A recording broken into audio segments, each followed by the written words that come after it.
Good morning, viewers. It's October 25th, Saturday, in Ontario, Canada. We're at the wood shop of Woodwind Yachts, Ken Lavalette, here in lovely Nestleton, which is a town northeast of Toronto. Our workshop this morning is going to focus on plank removal and insertion, and there's going to be a varnish off this afternoon, among some other learning experiences. I hope we're going to have an enjoyable morning, and we'll certainly share with you on camera anything that we learned from Ken and his staff this morning. Ken and staff built this year a beautiful 15-foot Peterborough Nomad model, cedar strip runabout. Gorgeous finish.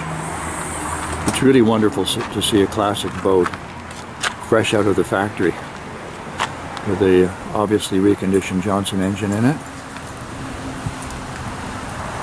It's factory new once again.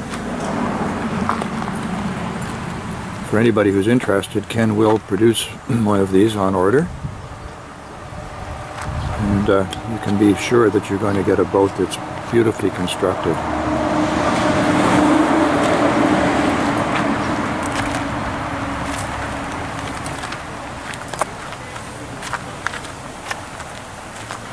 One shady lady. What a beautiful runabout. We're looking here, viewers, at a 1958 30-foot Dragon class racing sloop.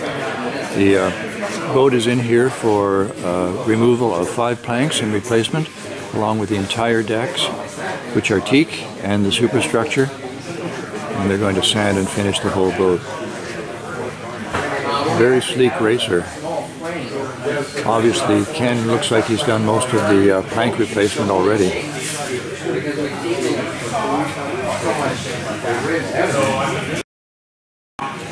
Ken is not a believer in epoxying plank vessels. The shiny surface you see here is varnish, not epoxy.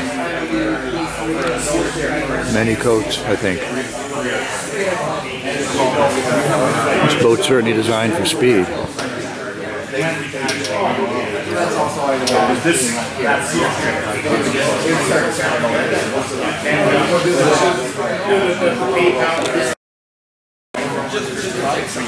Just give you a quick pan around, viewers, so you can get an idea of Ken's shop. No shortage of boats to work on here. This season there are a number of smaller craft. I'm not sure whether that's a reflection on the current economy, but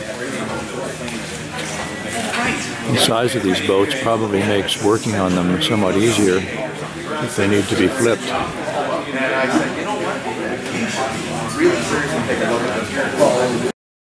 Particular Dragon, we were hoping to have stain and varnish on it today for you, but I've got the please do not touch signs on it because we didn't quite get that far.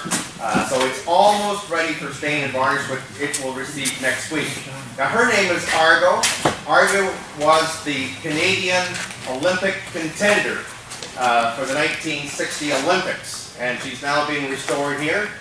She's had some planking work done. She's getting complete new teak decks. There's a little yellow ladder there if anybody would like to take a couple steps up the ladder to look at it. Just please do not touch. Also, we have another 30-foot Dragon class racing sloop here, and it's directly replacing plugs, and that sounds pretty mundane. It's much more involved than you might think. Everything I tell you today is probably wrong. There is, in all things wooden boats, there is a dozen ways to do it. Every boat is going to require a different method. Every person who's an expert has a different way that they like to do it. I'm going to show you a few different ways because usually every boat requires a few different methods. In this case, we're removing these planks. They're going in the garbage. We're putting new ones on. Quite often you'll have a case where you want to remove a plug and you want to remove a part that you want to maintain and you want to put it back on the boat and you want to replug that hole. So you can imagine you've got it, usually these are all 3/8 of an inch plugs. You can't go over that 3/8 of an inch line, or else now you're into your original wood, and now you're going to need a 1/2 inch plug. You can always go to a 1/2 inch plug, but now, you know, maybe you're going to only have one 1/2 inch plug or a whole bunch. So I'm just going to sit down here and start poking away. I'm going to basically run through while I talk a few different ways of removing a plug. Then I'm going to show you how to drill new plugs, how to glue them in, how to trim them, and then I'll cut you guys loose and you can start poking away and figure out what this is all about. So I've already done a bunch of these planks, so I know what we're into roughly. This boat's been sanded down so much, some of these plugs are, you know, less than a 1/16 of an inch thick. And I know that that one, because it's already kind of, the varnish has failed, that it's probably okay. So to get this out, I don't know what kind of screws under there. It could be a Phillips, it could be a Robertson, it could be a slot. I'm going to start by just taking my little stabber. This is just a stabber, it's nothing but a pointy piece of metal. And I can see that it's probably a Robertson, because that went right in the middle. If it was a slot, it wouldn't have gone so far. It could be a Phillips. I think it's a Robertson. I know it's a Robertson. So I poked my hole. Now I'm going to start kind of poking around, digging that out. Now with any luck, this plug was not epoxied in. If it was epoxied in, I'd be cursing it the whole time because epoxy does not let go. The glues that these were put in with were strong enough to hold it there, but only strong enough to hold it there, not too strong that you can't take it out. So I'm just going to kind of dig away. Okay, so now I can see my little Robertson head in there. Now I'm going to get in there.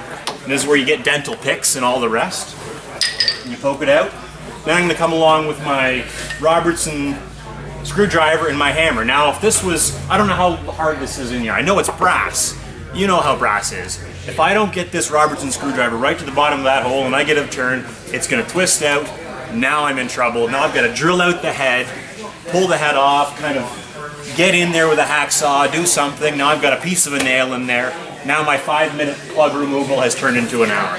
So I'm going to make sure I get it right the first time. So I get it right in there, give her a good smack, and she comes out not too bad.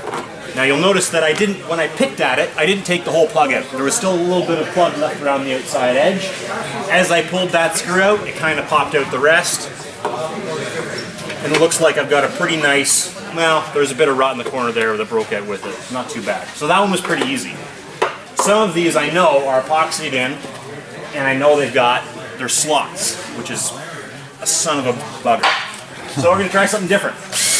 This is a 3/8 of an inch drill bit that's been ground down to be less than 3/8, so that I know if I put this right in the center and drill it, I will not be touching any of the old wood, only new hole. So, okay, so I'm in there, now I can see it's got epoxy. So now I just kind of get in there and poke around, because I got to figure out where that slot is. It's going some way. I got to stay away from that outer edge. Okay, so now I can see the slot's going this way. So I'm going to try and get in there and kind of crack out some of that epoxy. So I got a full slot. And then I get in there with my slot screwdriver.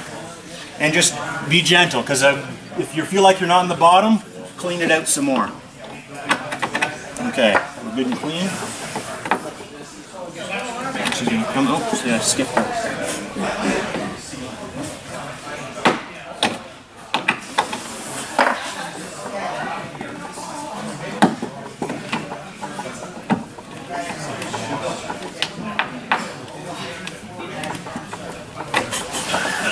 So some jokers put this, you know, slot stainless steel screw in a boat that's full of Robertson brass, but we won't, you know,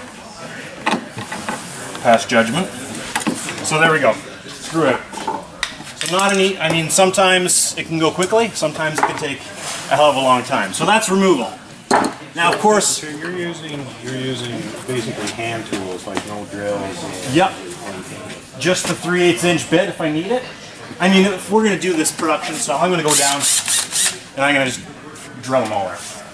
Or, I mean, you know, maybe I start in this corner before I start this boat, figure out what method seems to be working better. Maybe the pick's working really well, it's going to be, you know, a second or two faster than doing that. Well, a second or two times how many plugs makes a big difference. Yeah. So on the back deck I've got, or on the back bench here, I've got some